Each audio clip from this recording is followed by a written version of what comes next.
നമസ്കാരം. ഞാൻ ശാക്തേയ ഉപാസകൻ. സജ്ജനങ്ങളുമായിട്ട് നമ്മളിന്ന് ചർച്ച ചെയ്യുന്ന വിഷയം പുണർതം നക്ഷത്രജാതരെ സംബന്ധിച്ചാണ്. പുണർതം നക്ഷത്രജാതരുടെ ഏകദേശ കണക്കനുസരിച്ച് ഒരു 27 വയസ്സ് മുതൽ 44 വയസ്സ് വരെയുള്ള പ്രായത്തിൽ അവർക്ക് അനുഭവത്തിൽ വരുന്ന ബുധദശാകാലം സംബന്ധിച്ചിട്ടുള്ള ഗുണദോഷ ഫലങ്ങളാണ് ഇന്നിവിടെ പറയുന്നത്. ഏതൊരു പുണർതം നക്ഷത്രജാതനും ജനിക്കുന്നത് വ്യാഴദശാകാലത്തിലാണ്. വ്യാഴദശയുടെ കാലദൈർഘ്യം എന്ന് പറയുന്നത് 16 വർഷമാണ്. പക്ഷേ ജനന സമയത്തെ ആശ്രയിച്ച് ചിലപ്പോൾ അവർക്ക് ഓരോരുത്തർക്കും വിവിധ തരത്തിലായിരിക്കും വ്യാഴദശാകാലം ലഭിക്കുക. ചിലപ്പം 16 വർഷം തന്നെ കിട്ടാം, ചിലപ്പോൾ 8 വർഷമായിരിക്കാം, ചിലപ്പോൾ 4 വർഷമായിരിക്കാം, ചിലപ്പം 3 വർഷമായിരിക്കാം, ചിലപ്പം 16 ദിവസമായിരിക്കാം. അങ്ങനെ വ്യത്യസ്തങ്ങളായിട്ടുള്ള കാലയളവുകൾ ജന്മദശയ്ക്കുണ്ടാകും. അതുകൊണ്ട് തന്നെ നമ്മൾ ഈ വീഡിയോയ്ക്ക് വേണ്ടി എടുക്കുമ്പോൾ വ്യാഴദശ 16 വർഷമാണെങ്കിൽ അതിൻ്റെ പാതി കണക്കാണ് എടുക്കുന്നത്, ഒരു ഏകദേശ കണക്കിന് വേണ്ടിയിട്ട്. അങ്ങനെ എടുക്കുമ്പോൾ ഒരു പുണർതം നക്ഷത്രജാതനെ സംബന്ധിച്ച് ജനന ദിവസം മുതൽ ഏകദേശം 8 വയസ്സ് വരെ വ്യാഴദശാകാലമായിരിക്കും. 8 വയസ്സ് മുതൽ തുടർന്ന് ഒരു 27 വയസ്സ് വരെ 18-19 വർഷം ശനിദശാകാലമായിരിക്കും. ശനിദശാകാലത്തിന് ശേഷമാണ് ബുധദശാകാലം വരുന്നത്. അതായത് 27 വയസ്സ് മുതൽ ഏകദേശ കണക്കനുസരിച്ച് 27 വയസ്സ് മുതൽ 44 വയസ്സ് വരെയുള്ള കാലഘട്ടത്തിൽ ബുധദശാകാലമായിരിക്കും. ഈ ബുധദശാകാലം എന്ന് പറയുന്നത് പുണർതം നക്ഷത്രജാതരെ സംബന്ധിച്ച് ഏതൊക്കെ തരത്തിലുള്ള ഗുണദോഷ ഫലങ്ങളാണ് അവർക്ക് സമ്മാനിക്കുക എന്നറിയണമെങ്കിൽ ഏതൊരു പുണർതം നക്ഷത്രജാതൻ്റെയും ഗ്രഹനിലയിൽ, ജാതകപ്രകാരമുള്ള ഗ്രഹനിലയിൽ ബുധൻ ശുഭസ്ഥാനീയനാണോ അതോ അശുഭസ്ഥാനീയനാണോ എന്ന് ചിന്തിക്കണം, മനസ്സിലാക്കണം. ശുഭസ്ഥാനികനായിട്ട് നിൽക്കുന്ന ബുധൻ, പ്രത്യേകിച്ച് ഏതെങ്കിലും യോഗ കാരകത്വമൊക്കെ വഹിച്ചു നിൽക്കുന്ന ബുധനാണെങ്കിൽ ബുധദശാകാലം എന്ന് പറയുന്നത് വളരെയേറെ ഗുണകരമായിട്ടുള്ള അനുഭവങ്ങൾ ലഭിക്കാനിടയുള്ളതായിരിക്കും. ഇനി അതല്ല, ബുധൻ ഏതെങ്കിലും തരത്തിൽ മൗഢ്യമോ പാപയോഗമോ നീചഭാവമൊക്കെ ഉണ്ടെങ്കിൽ ബുധദശാകാലം പൊതുവെ ഗുണദോഷ സമ്മിശ്രത്തിൽ ദോഷാധിക്യമുള്ളതായിരിക്കും.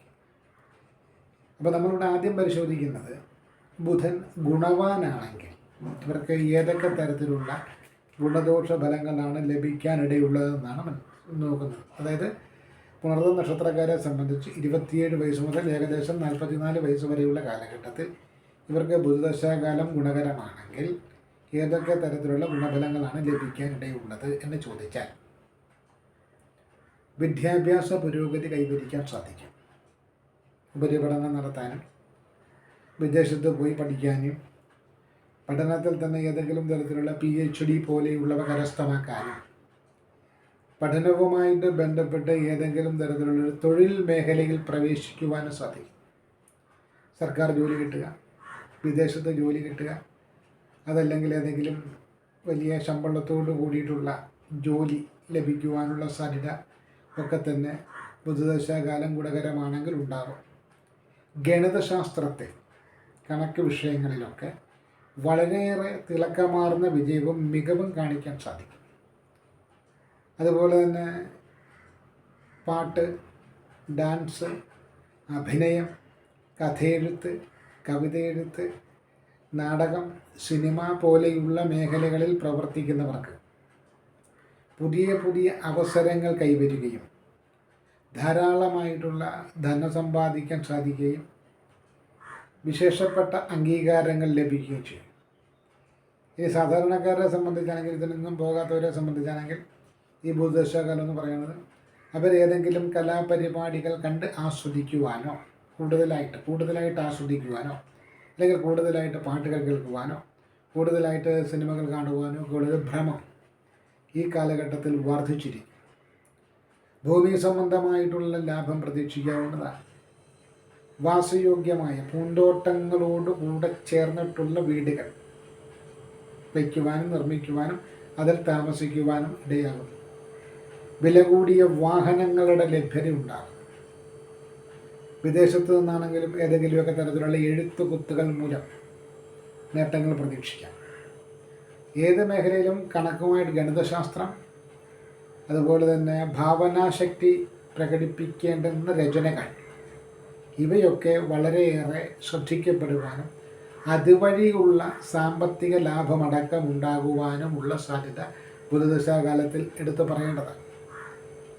അതുപോലെ തന്നെ വിദ്യാഭ്യാസപരമായിട്ടുള്ള നേട്ടങ്ങൾ, വിദേശത്ത് പോയി ഏതെങ്കിലും കോഴ്സ് പഠിക്കുവാനൊക്കെ വേണ്ടിയിട്ടുള്ള പരിശ്രമങ്ങൾ വിജയിക്കുക, ബാങ്കിങ് മേഖലയിൽ ജോലി കിട്ടുക, അക്കൗണ്ടൻറ്റ് അല്ലെങ്കിൽ ചാർട്ടേഡ് അക്കൗണ്ടൻറ്റ് പോലെയുള്ള മേഖലകളിൽ ജോലി കിട്ടുക, അല്ലെങ്കിൽ അവിടെ പഠിക്കാൻ സാധിക്കുക, അമ്മാവന്മാരുമായിട്ടുള്ള ബന്ധത്തിലൂടെ നേട്ടങ്ങൾ ഉണ്ടാവുക, അതുപോലെ തന്നെ ശരീരത്തിനൊരു പ്രത്യേക ആകർഷണീയത ഉണ്ടാവുക, സാമ്പത്തികമായിട്ടും വളരെയേറെ ഉന്നതമായ നിലയിൽ ജീവിക്കുക, അധികാരികളുമായിട്ടോ കലാകാരന്മാരോ ഒക്കെ ആയിട്ടോ ഒക്കെ ഒരു ചങ്ങാത്തം ഉണ്ടാവുക, അവരൊക്കെ ആയിട്ട് വില കൂടിയ വാഹനങ്ങളിൽ ഒരുമിച്ച് സഞ്ചരിക്കാനിട വരിക, കലാകാരന്മാരോ അധികാരികളോ ഒക്കെ ആയിട്ട് ഒരുമിച്ചൊരു സദസ്സിലിരുന്ന് ഭക്ഷണം കഴിക്കുവാനോ അല്ലെങ്കിൽ അവരുമായിട്ട് ഏതെങ്കിലും വിശേഷപ്പെട്ട ചടങ്ങുകളിൽ പങ്കെടുക്കുവാനോ ഒക്കെ കഴിയുക, നാട്ടിലൊരു പ്രഭുത്വം പ്രാമാണികത്വം ലഭിക്കുക,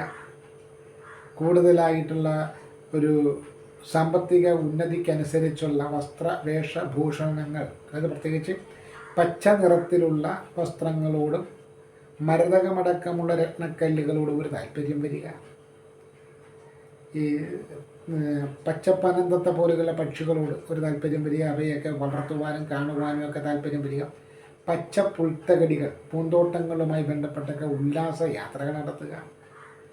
ഇങ്ങനെ ബുധൻ അനുകൂലമാണെങ്കിൽ വിവിധ തരത്തിലുള്ള നേട്ടങ്ങൾ, അതിൽ തൊഴിൽ ഭാഗ്യം തന്നെയാണ് പ്രധാനമായിട്ടും പറയേണ്ടത്. തൊഴിൽ സ്ഥാനക്കയറ്റം, തൊഴിൽ മേഖലയിലെ അംഗീകാരം, തൊഴിൽ മേഖലയുമായിട്ടുള്ള ധനവർദ്ധനവ്, ഇങ്ങനെയുള്ള ഒരുപാട് നേട്ടങ്ങൾ ബുധനെ കൊണ്ട് ചിന്തിക്കാം. ബുധദശാകാലത്ത് പറയാൻ പറ്റും. പ്രത്യേകിച്ച് സാമ്പത്തികമായിട്ടൊരു ബുദ്ധിമുട്ടൊന്നുമില്ലാതെ വില കൂടിയ വാഹനങ്ങൾ യാത്ര ചെയ്യുന്നതടക്കമുള്ള രാജകീയ ചിഹ്നങ്ങൾ പതിച്ച വാഹനങ്ങളിൽ യാത്ര ചെയ്യുന്നതടക്കമുള്ള നേട്ടങ്ങളും ഗുണബലങ്ങളും ബുധദശാകാലത്തിൽ വരും. സ്വർണം, രത്നം തുടങ്ങിയ വസ്തുക്കളുടെയും വിശേഷപ്പെട്ട സൗന്ദര്യവതികളായിട്ടുള്ള സ്ത്രീകളോ സുന്ദരന്മാരായിട്ടുള്ള പുരുഷന്മാരുടെയോ സാമീപ്യം, വിവാഹസിദ്ധി, പ്രണയ വിജയം തുടങ്ങിയിട്ടുള്ള വിഷയങ്ങളും ബുധൻ അനുകൂലമാണെങ്കിൽ ബുധദശാകാലത്തിൽ വരും. സാമ്പത്തികമായിട്ടുള്ള കടബാധ്യതകളൊന്നും ഈ കാലഘട്ടത്തിൽ കാണുകയില്ല എന്ന് മാത്രമല്ല, ഏതെങ്കിലും തരത്തിലുള്ളൊരു നിക്ഷേപം ഉണ്ടാകാനിടയുണ്ട്. ബുധദശാകാലം അനുകൂലമാണെങ്കിൽ നല്ല നല്ല ചിന്തകൾ വരും, നല്ല നല്ല സംഭാഷണമൊക്കെ ചെയ്യുന്ന അല്ലെങ്കിൽ വർത്തമാനം പറയുന്നതൊക്കെ വളരെ മനോഹരമായിട്ടായിരിക്കും.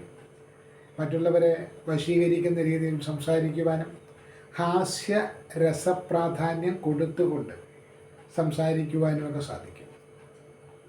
ബുധൻ ഗുണവാനാണെങ്കിൽ ഈ പറഞ്ഞ എല്ലാ നേട്ടങ്ങളും ഉണ്ടാകും.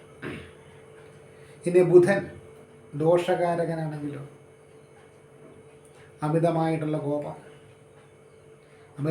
കോപം വരിക, ചെറിയ കാര്യമാണെങ്കിലും വലിയ രീതിയിൽ പൊട്ടിത്തെറിക്കുക മാത്രമല്ല, കേട്ടാൽ അറയ്ക്കുന്ന വൃത്തികേടുകൾ, തെറികൾ അല്ലെങ്കിൽ അസഭ്യ ഭാഷണം, സഭ്യമല്ലാത്ത വാക്കുകൾ പറയേണ്ടി വരിക, അതുപോലെ തന്നെ എഴുത്തിൽ തെറ്റുപറ്റുക, ഏതെങ്കിലുമൊക്കെ ജോലി സംബന്ധമായിട്ട് എന്തെങ്കിലുമൊക്കെ ടൈപ്പ് ചെയ്യുകയോ DTP എടുക്കുകയൊക്കെ ചെയ്യുകയാണെങ്കിൽ അതിലൊക്കെ മൊത്തം തെറ്റായിരിക്കും.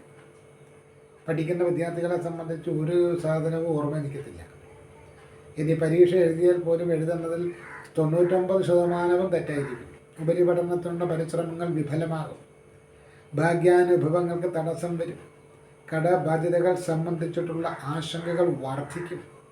പ്രണയ വിഷയങ്ങളൊക്കെ വൻപേ പരാജയമാകും. അതിൻ്റെ പുറത്ത് ടെൻഷൻ അടിച്ച് വിഷമിച്ച് കരഞ്ഞ് കൂവി നടക്കേണ്ടുന്ന ഒരവസ്ഥയിലേക്ക് കൊണ്ടുപോകും. അതുപോലെ തന്നെ ചുണങ്ങ് പോലെയുള്ള രോഗങ്ങൾ, ചർമ്മ സംബന്ധമായിട്ടുള്ള രോഗങ്ങൾക്ക് സാധ്യതയുണ്ട്. ആർക്കും ഒരു ഇഷ്ടമല്ലാത്തൊരു വ്യക്തിത്വമായിട്ട് മാറും. അത് വേറെ നമ്മട്ടല്ല, അവരുടെ വാക്കിലെയും നാക്കിലെയും കുഴപ്പമാണ്. പിന്നെ ഏത് കാര്യത്തിനെയും നെഗറ്റീവായിട്ട് കാണുന്നൊരു രീതി ഈ കാലഘട്ടത്തിൽ വരും. എന്ത് നല്ല കാര്യം പറഞ്ഞാലും ഇവർ അതിൻ്റെ അകത്തൊരു നെഗറ്റീവ് പറയും. ഉദാഹരണം പറഞ്ഞാൽ ആരെങ്കിലും പറയുവാണെങ്കിൽ നമുക്ക് ഒരു തീർത്ഥാടനം പോകാം, ഒരു ബസ് ബുക്ക് ചെയ്തിട്ടുണ്ട്, ആ വണ്ടി പോകുന്നത് മലയിടുക്കിലൂടെയും അല്ലെങ്കിൽ കൊക്കയും കയവുമുള്ള പ്രദേശങ്ങളിലൂടെയൊക്കെയാണ്. അതൊക്കെ കാണാൻ വളരെ ഭംഗിയുള്ളതാണ് എന്നാരെങ്കിലും പറഞ്ഞാൽ ഇവർ ഉടനെ തന്നെ പറയുന്ന മറുപടി, ആ വണ്ടി കയത്തിലേക്കോ കൊക്കയിലേക്കോ മറിഞ്ഞാൽ നമ്മളെല്ലാവരും മരിച്ചു പോകില്ല എന്ന് പറയുന്നത് പോലെയുള്ള നെഗറ്റീവ് ചിന്തകൾ. ഏത് കാര്യത്തിലും നെഗറ്റീവായിട്ട് ചിന്തിക്കുന്ന ഒരു പ്രവണത ഉണ്ടാകും. മറ്റുള്ളവരോടൊക്കെ സംസാരിക്കുന്നതൊക്കെ വളരെ പരുഷമായിട്ടായിരിക്കും. ഇവരുടെ സംസാരം കേട്ടുകഴിഞ്ഞാൽ ഇവർ അഹങ്കാരികളാണ്, താന്തോന്നികളാണ്, വിവരക്കേടിൻ്റെ സിൻഡിക്കേറ്റാണ് എന്നൊക്കെ മറ്റുള്ളവർക്ക് തോന്നും. അതുപോലെ തന്നെ ഒരു കാര്യത്തിലും ഒരു ഉറച്ച തീരുമാനം എടുക്കാൻ പറ്റില്ല, ചിന്താക്ലേശം ഉണ്ടാകും. വിശേഷ ബുദ്ധി വേണ്ട സമയത്ത് വേണ്ടതുപോലെ പ്രവർത്തിക്കാത്തത് കൊണ്ട് തന്നെ പലതരത്തിലുള്ള അന്വർത്ഥങ്ങളുണ്ടാകും. വ്യാജരേഖകൾ ചമയ്ക്കുവാനിടയാകും. വസ്തുതാവിരുദ്ധമായ കാര്യങ്ങൾ പ്രചരിപ്പിക്കുവാനിടയാകും. ഇല്ലാത്ത കാര്യം ഉണ്ടെന്ന് സമർത്ഥിച്ചുകൊണ്ട് സാമ്പത്തിക ലാഭത്തിന് വേണ്ടിയിട്ട് ശ്രമിക്കുന്ന അവസ്ഥയുണ്ടാകും. ചുരുക്കത്തിൽ ബുധൻ നീചനായി കഴിഞ്ഞാൽ അമ്മാവനുമായിട്ടുള്ള അടിബഹളം, കലഹം, കേസ്, വഴക്കുകൾ മുതൽ അവനവന് തന്നെ നാശമാകുന്ന രീതിയിലുള്ള കാര്യങ്ങൾ. ബുധൻ മോശമായാൽ തവളയുടെ അവസ്ഥ എന്നാണ് തമിഴ്നാട്ടിലെ ഒരു ചൊല്ലുള്ളത്. കാരണം തവള എന്ന് പറയുന്ന ജീവി എവിടെയെങ്കിലും ഇരുന്നുകൊണ്ട് ശബ്ദം ഉണ്ടാക്കുമ്പോഴാണെന്നാണ് പറയുന്നത് കൂടുതലായിട്ടും നീർക്കോലിയും പാമ്പും ഒക്കെ അതിനെ കാണുന്നത്. സത്യത്തിൽ അത് മിണ്ടാതിരിക്കുകയാണെങ്കിൽ വലിയ പ്രശ്നം വരുത്തില്ല. അപ്പോൾ ഇതെവിടെ ഇരുന്നാലും ഇതിങ്ങനെ ശബ്ദം ഉണ്ടാക്കിക്കൊണ്ടിരിക്കുന്നത് കൊണ്ട് അതിനെ ആക്രമിക്കാനിടയുള്ള ഇഴജന്തുക്കൾ അതിനെ കാണുകയും അതിനെ ഭക്ഷിക്കുകയും ചെയ്യുന്നു എന്ന ഒരു തത്വത്തെ അടിസ്ഥാനപ്പെടുത്തിക്കൊണ്ട് ബുധൻ നീചനാണെങ്കിൽ തവളയ്ക്ക് സമം എന്ന് പറയാറുണ്ട്. ആവശ്യമില്ലാതെ സംസാരിച്ചുകൊണ്ടിരിക്കുക, ഒരു കാര്യവുമില്ല. അതൊക്കെ ഒരു ചെറിയ പ്രശ്നമാണെങ്കിലും അതിനെക്കുറിച്ച് നേരം വെളുത്ത് വൈകുന്നേരം വരെ സംസാരിച്ചുകൊണ്ടിരിക്കുക. അത് സംസാരിക്കുന്നത് കേൾക്കാൻ പറ്റുന്ന ഒരു ഭാഷയാണെങ്കിലും കുഴപ്പമില്ല. വളരെയേറെ മ്ലേച്ഛമായിട്ടുള്ള പദപ്രയോഗങ്ങൾ നടത്തും. അതുപോലെ തന്നെ ഏത് കാര്യത്തിലും എടുക്കുന്ന തീരുമാനങ്ങൾ തെറ്റിപ്പോവും. വാക്കുകൾ പറഞ്ഞാൽ പാലിക്കാൻ പറ്റാതെ വരും, ഉറപ്പുകൾ പാലിക്കാൻ പറ്റാതെ വരും, എഗ്രിമെൻറ്റുകൾ വെച്ചാൽ അത് നടപ്പിലാക്കാൻ പറ്റാതെ വരും. എഴുത്ത് കണക്ക് ഈ വിഷയങ്ങളുമായിട്ട് ബന്ധപ്പെട്ടൊക്കെ പരാജയം സംഭവിക്കും. വിദ്യാർത്ഥികളെ സംബന്ധിച്ചടക്കം ഈ പൊതുരംഗത്തൊക്കെ നിൽക്കുന്നവർ എന്തെങ്കിലും വാമൊഴി വഴക്കം അല്ലെങ്കിൽ നാക്കുളുക്ക് എന്നൊക്കെ പറയുന്നത് ഈ ബുധൻ നീചത്തിൽ നിൽക്കുന്ന അവസ്ഥയിൽ സംഭവിക്കാവുന്നതാണ്. വാക്കിൻ്റെയും നാക്കിൻ്റെയും നാഥൻ ബുധനായിട്ടാണ് പറയുന്നത്. അറിവ്, വിവേകം, സദ്ബുദ്ധി, വാക്ക്, എഴുത്ത്, വിദ്യ ഇതെല്ലാം ബുധനെ ആശ്രയിച്ചുള്ളതാണ്. അപ്പോൾ ബുധൻ നീചനാണെങ്കിൽ ഈ പറയുന്ന വിഷയത്തിലൊക്കെ നമുക്ക് തിരിച്ചടി ഉണ്ടാകും. എന്നാൽ ഇപ്പോൾ നമ്മളിവിടെ പറഞ്ഞു വരുന്നത് പുണർദം നക്ഷത്രജാതരെ സംബന്ധിച്ചാണ്. പുണർദം നക്ഷത്രജാതരുടെ ബുധദശാകാലം എന്ന് പറയുന്നത് ഏകദേശം 27 വയസ്സ് മുതൽ 44 വയസ്സ് വരെയുള്ള ബുധദശാകാലം എന്ന് പറയുന്നത് തൊഴിൽപരമായിട്ടൊക്കെ ചില ആനുകൂല്യങ്ങൾ കിട്ടാനിടയുണ്ട്. എന്തെങ്കിലും ഒരു തൊഴിൽ കിട്ടുക, അല്ലെങ്കിൽ തൊഴിലിന് വേണ്ടിയിട്ടുള്ള പരിശ്രമങ്ങൾ കിട്ടുക. അപ്പോൾ ഇവരെ സംബന്ധിച്ച് തൊഴിൽ കിട്ടുന്നത് വരെ ഒരു തൊഴിൽ കിട്ടാൻ വേണ്ടിയിട്ടുള്ള നെട്ടോട്ടമായിരിക്കും. ബുധൻ നീചനാണെങ്കിൽ പറയുന്ന അവസ്ഥയാണ്. തൊഴിൽ കിട്ടിക്കഴിഞ്ഞാൽ പിന്നെ അതിൽ സ്ഥിരപ്പെട്ട് നിന്നു പോകാനുള്ള നെട്ടോട്ടമായിട്ട് മാറും. തൊഴിലില്ലാതിരുന്ന കാലത്ത് ഇവരെ സംബന്ധിച്ചൊരു തൊഴിൽ എങ്ങനെയെങ്കിലും കിട്ടിയാൽ മതിയെന്ന് പറഞ്ഞുള്ള പ്രാർത്ഥനയും പരിശ്രമമായിരുന്നെങ്കിൽ തൊഴിൽ കിട്ടുന്നു.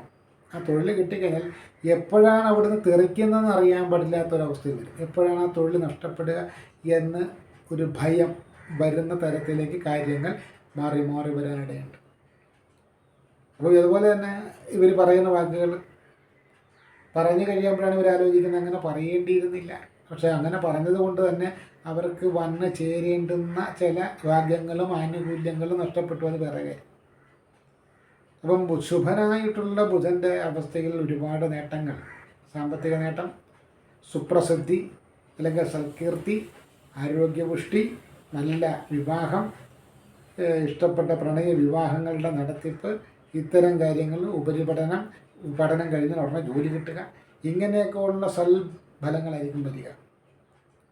നീചനായിട്ടുള്ള ബുധൻ്റെ അവസ്ഥയിൽ എത്രയേറെ ഉന്നത വിദ്യാഭ്യാസം ഉണ്ടെങ്കിലും ഒരു സ്ഥിരമായിട്ടൊരു ജോലി കിട്ടാത്തത് മുതൽ ഇവരെന്ത് പറഞ്ഞാലും പറയുന്നതെല്ലാം വിവാദമായി മാറും. അല്ലെങ്കിൽ സാഹചര്യത്തിന് ഒക്കാത്ത തരത്തിലുള്ള കാര്യങ്ങൾ ഇവർ പറയും. യുക്തിഭദ്രമല്ലാത്ത കാര്യങ്ങൾ സംസാരിക്കും.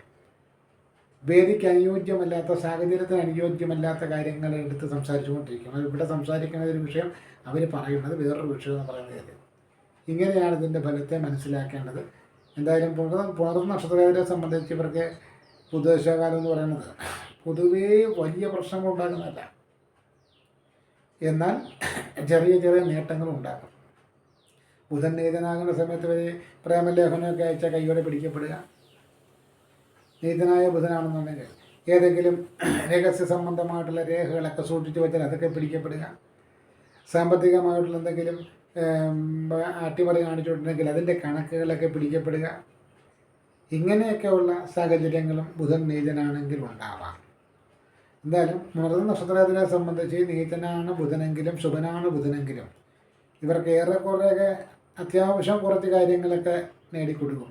അത്യാവശ്യം ജോലിയുടെ കാര്യത്തിലാണെങ്കിലും അതുപോലെ തന്നെ വിവാഹ വിഷയത്തിലാണെങ്കിലൊക്കെ ചെറിയ ചെറിയ തടസ്സങ്ങളും പ്രശ്നങ്ങളും ഉണ്ടായാൽ പോലും അതിനെയൊക്കെ മാറ്റിയെടുത്തുകൊണ്ട് അവർക്ക് കാര്യവിജയത്തിലേക്ക് എത്തിച്ചേരുവാൻ വേണ്ടുന്ന സാഹചര്യം ഒരുക്കും. പിന്നീട് അതിൻ്റെ പുറത്ത് കുറച്ച് മനോവിഷമവും ബുദ്ധിമുട്ടും ഭാഗ്യദോഷവുമൊക്കെ ആ രീതിയിൽ കടന്നു വരും എന്ന് മാത്രം. ഇതാണ് നമുക്ക് ബുധദശാകാലത്തെക്കുറിച്ച് ചുരുക്കി പറയാനുള്ളത്. ഇതിനെക്കുറിച്ച് കൂടുതൽ വിശദമായിട്ട് പറയുന്ന വീഡിയോകൾ നമ്മളിതിൻ്റെ പിന്നാലെ ഇടുന്നതാണ്. ഒരുപാട് സമയം ദീർഘിപ്പിക്കുന്നില്ല. ഇനി ബുധൻ നീചനായാൽ ജ്യോതിഷപരമായിട്ട് പറയാൻ പറ്റുന്ന പരിഹാര മാർഗങ്ങൾ എന്തൊക്കെയാണ്? ബുധനാഴ്ച ദിവസത്തിന് പ്രാധാന്യം കൊടുക്കുക. പച്ച നിറത്തിലുള്ള, ഇളം പച്ച നിറത്തിലുള്ള വസ്ത്രം ധരിക്കുക. ശ്രീകൃഷ്ണസ്വാമി ക്ഷേത്രത്തിൽ ദർശനം നടത്തുക. തുളസി ഇല കൊണ്ട്, തുളസീദളം കൊണ്ടുള്ള മാല സമർപ്പിക്കാം. തുളസീദളാർച്ചന ചെയ്യാം. പിന്നെ ഓരോരുത്തരുടെയും കൈവശമുള്ള സാമ്പത്തികം അനുസരിച്ചുള്ള വഴിപാടുകൾ നടത്തി പ്രാർത്ഥിക്കാം. തുളസീദളം ബുധനാഴ്ച ദിവസങ്ങളിൽ ശിരസിൽ ധരിക്കുന്നത് നല്ലതാണ്. മുടിയിൽ ചൂടുന്നത് നല്ലതാണ്. പച്ച നിറത്തിലുള്ള വസ്ത്രങ്ങൾക്ക് പ്രാധാന്യം കൊടുക്കുക. മരതകം, പച്ച മരതകമാണ് ബുധൻ്റെ ദോഷപരിഹാരത്തിന് സ്വർണത്തിൽ ഘടിപ്പിച്ചു ധരിക്കേണ്ടുന്ന മോതിരം. ഇത്തരത്തിൽ രത്നങ്ങളൊക്കെ എടുക്കുമ്പോൾ നമ്മളുടെ ഗ്രഹനില കൂടെ ഒന്ന് പരിശോധിപ്പിക്കണം. കാരണം ലഗ്നാധിപൻ ആരാണെന്ന് മനസ്സിലാക്കണം. ബുധനുമായിട്ടുള്ള ബന്ധത്വം മനസ്സിലാക്കണം. അതുപോലെ 9ാം ഭാവാധിപതി 5ാം ഭാവാധിപതിയൊക്കെ ആയിട്ട് ബുധനുമായിട്ട് എങ്ങനെ ബന്ധപ്പെടുന്നു എന്നുകൂടെ മനസ്സിലാക്കിയിട്ട് വേണം ധരിക്കാൻ. അല്ലെങ്കിൽ ബുധദശാകാലമാണ് എന്നും പറഞ്ഞ് നമ്മൾ മരതകം മേടിച്ച് ധരിച്ചാൽ ചിലപ്പം അതിൻ്റെ തിരിച്ചടി വേറെ ഉണ്ടായെന്ന് പറയാം. എന്നാൽ നേരിട്ട് രത്നത്തിലേക്ക് പോവാതെ പച്ചനിറത്തിലുള്ള കല്ലുകൾ പതിപ്പിച്ചിട്ടുള്ള മാലകളോ കമ്മലുകളോ ഒക്കെ ധരിക്കുന്നത് നല്ലതാണ്. അത് ബുധനാഴ്ച ദിവസത്തിന് പ്രാധാന്യം കൊടുത്തുകൊണ്ട് ധരിക്കാമെന്ന് മാത്രമാണ്. അതുപോലെ തന്നെ ചന്ദനം നെറ്റിയിൽ തൊടുന്നതും ബുധനാഴ്ച ദിവസങ്ങളിൽ ബുധദോഷ പരിഹാരമായിട്ട് ജ്യോതിഷം വിധിക്കുന്നു. കൂടുതൽ വിവരങ്ങളും കൂടുതൽ ഇത്തരം വിഷയങ്ങളുമായിട്ടുള്ള വീഡിയോകളായിട്ട് ഈ അവസരത്തിൽ കാണാം. നന്ദി, നമസ്കാരം.